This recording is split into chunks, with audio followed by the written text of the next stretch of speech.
esta unidad primero hablaré sobre el tema de aprender a hablar y escribir correctamente, que se centra en desarrollar habilidades lingüísticas y efectivas para comunicarse de manera clara, coherente y precisa. Esto también implica el comprender y aplicar reglas gramaticales, ortografías y de estilo, así como practicar la escucha activa y la expresión verbal. También podemos decir que eso es fundamental tener en cuenta el contexto y a la audiencia a la cual nos vamos a dirigir o en este caso comunicarnos. Puedo decir que también el dominio de esas habilidades es esencial tanto en el ámbito personal como profesional, ya que facilita la transmisión de ideas, emociones y conocimientos de manera efectiva. Bueno, yo les hablaré de cómo iniciar una conversación y cómo comunicarnos ante una audiencia, o sea, en público.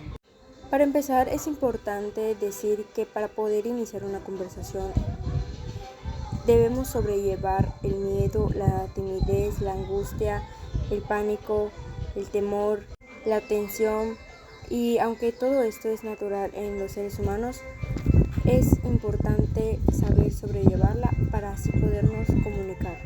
A continuación mencionaré 5 formas de cómo poder iniciar una conversación. Número 1. Poder decirle o halagar genuinamente a una persona. Mencionarle a una persona de manera amable algo sobre ella, esto la hará sentir mejor, incluso si no han tenido un buen día. También hacer una pregunta o comentar algo sobre la situación en la que están, es decir, que tengan algo en común. Como tercer punto, es casi similar al segundo, es hacer preguntas respecto al contexto del otro. Cabe mencionar que deben ser preguntas casuales y que no sean incómodas. Pedir consejos sobre algún tema o algún consejo en la situación que estás pasando. Consultar o preguntar temas de dominio para la otra persona. A continuación voy a mencionar algunos ejemplos de cómo poder comunicarse en una audiencia. Para poder comunicarse en una audiencia es importante mostrar entusiasmo, primero llevando a cabo lo que ya había mencionado al principio. Luego poder respirar hondo. Practicar sobre lo que se va a exponer a la audiencia es importante, incluso practicar más de lo que crees. Como cuarto tip es importante manejar bien la voz, ya que esta es nuestra mejor arma en público. El quinto tip es sonreír, esto hará que te sientas más relajado y más cercano hacia el público. Tener contacto visual y ser creativo. Estos son algunos ejemplos o tips que necesita una persona para poder llevar a cabo de una mejor manera el poder hablar en público. El lenguaje corporal es cierta habilidad que tienen diferentes personas para poder expresarse ante un público. Entre esas habilidades se encuentran los rasgos faciales, las posturas, las expresiones, entre otras. Algunos ejemplos de estos es la manera en la que visualizas a las personas a la hora de hablar, la manera en la que mueve las manos, la manera en la que te puedes expresar de manera física, por decirlo así. Aunque las personas suelen decir que al expresarte de esta manera define tu estado de ánimo, tu forma de atraer al público para poder llamar la atención de cómo te expresas o la información que quieres dar.